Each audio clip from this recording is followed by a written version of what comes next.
在新加坡，轻轨离居民家窗户最近，可以只有约6米。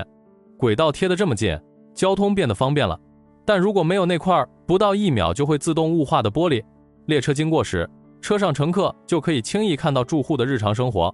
它处理的其实是高密度城市里一个很实际的平衡。路要修到位，人们的生活也要留有边界。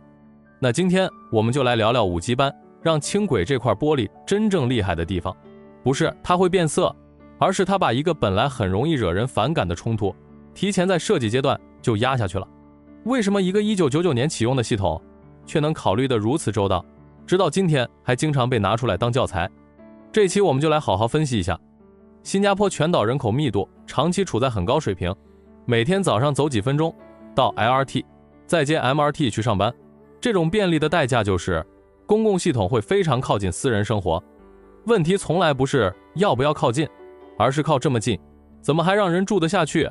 ？5级班让轻轨就是这个背景下的典型案例。它自1999年启用，服务的是成熟住宅区，也就是说，规划者很早就得面对一个很具体的问题。列车经过住家窗边时，乘客看到的是风景，住户感受到的可能是被打扰、被注视，甚至长期不敢开窗。新加坡的做法不是假装冲突不存在，而是承认冲突一定有，然后用设计把它压到大多数人能接受的范围。接下来我们就看这块玻璃到底是怎么做到的。很多人第一次看到这块玻璃，第一反应都是哇，会自动变雾，挺高级。但如果细细想来，它背后真正要解决的问题，不是让你觉得科技很酷，而是让住在旁边的人日子不要过得太别扭。因为在高密度城市里，最容易让人慢慢不满的，往往不是一次特别大的问题，而是每天都会发生一点点的小打扰。比如列车经过时，车上的人顺手往外一看，刚好就能看到别人家的客厅、卧室，甚至晾衣服的地方。住户明明在自己家里，却总有一种随时会被看到的感觉。时间一长，这种不舒服是会累积的。5级班让轻轨的做法其实很直接，既然轨道已经离住宅这么近，那隐私保护就不能全丢给住户自己解决。列车开到靠近住宅的那一段时，车窗会自动变雾，或者说透明度会立刻降下来，速度非常快，接近不到1秒。这个细节很重要，因为切换够快、够稳定，乘客不会觉得很麻烦，住户也不用天天把窗帘拉得死死的。你可以把它想成一种会自己切换状态的夹层玻璃，里面有特殊材料或薄膜。平时通电时，它保持比较透明，一到需要遮挡视线的路段，系统就会快速调整，让玻璃散光、发雾，从看得很清楚变成只能看到模糊轮廓。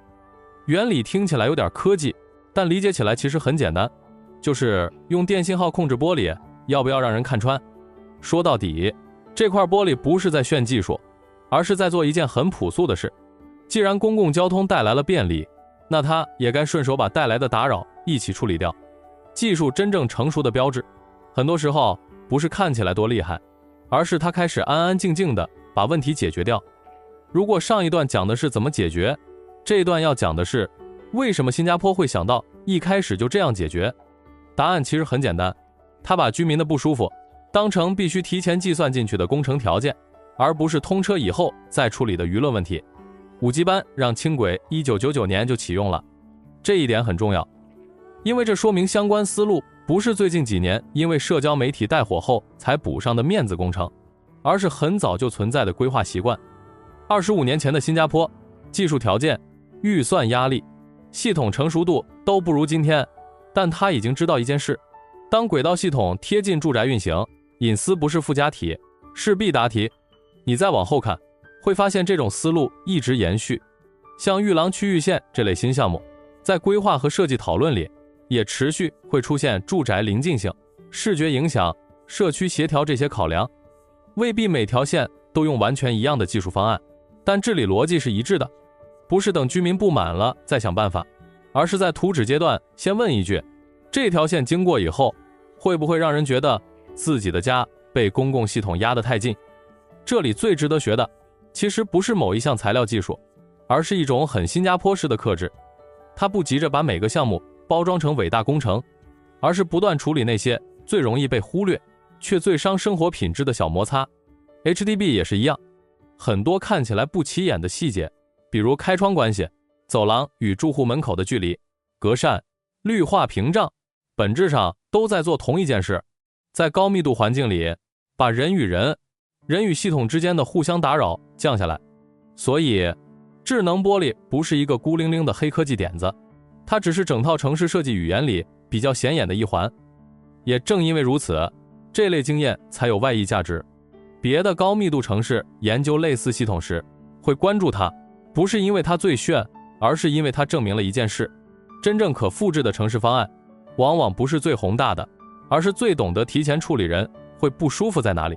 讲到这里，这块玻璃真正厉害的地方就出来了，它让我们看到新加坡所谓宜居从来不是把城市做得特别宽松，而是在土地很紧、系统很密、节奏很快的前提下，仍然愿意为人的感受多做一步。很多城市也讲效率，但效率如果只理解成更快通车、更多载客、更高容积率，最后很容易把居民当成要被管理的对象。新加坡这套做法至少传达了另一种态度：公共利益可以很强，但不能强到把私人生活压成透明的。你可以把轨道修得离我很近，因为我也需要这套交通网络，但你不能假装被看见，被打扰不算成本。真正成熟的治理不是让居民无限适应，而是让系统先承担一部分适应责任。这件事儿对新加坡尤其重要，因为这里的高密度不是短期现象，而是长期现实。今天是 LRT 靠近祖屋，明天可能是新线经过成熟社区，或者综合开发把住宅和交通压得更近。如果每一次都用大家忍一忍来处理，累积起来的就不是便利，而是对城市的不信任。相反，如果系统持续释放一个信号，我们知道你会在意什么，而且会尽量提前处理，居民对高密度生活的接受度就会高很多。所以这块玻璃像教科书，不是因为它代表了多会炫技术，而是因为它代表了一种很清楚的价值排序。空间可以紧，系统可以密，节奏可以快，但人的体面不能被默认牺牲。所以别把5G 班让轻轨这块智能玻璃只当成一个会在社交媒体上爆红的有趣画面，它真正值得记住的是它把新加坡基建很核心的一种能力讲清楚了，不是回避冲突，而是提前把冲突做进设计里，尽量让日常生活少一点摩擦，多一点体面。下次你再看新加坡的轨道、组、连廊、站点，不妨多问一句，这个细节到底替谁解决了什么麻烦？很多时候，真正决定一个城市好不好住的，不是最显眼的地标，而是这些平时几乎不会特地注意，但一旦拿掉，就会马上不舒服的小设计。如果你喜欢这种从一个细节拆开整座城市的解读，欢迎订阅频道，下一期我继续帮你拆开看。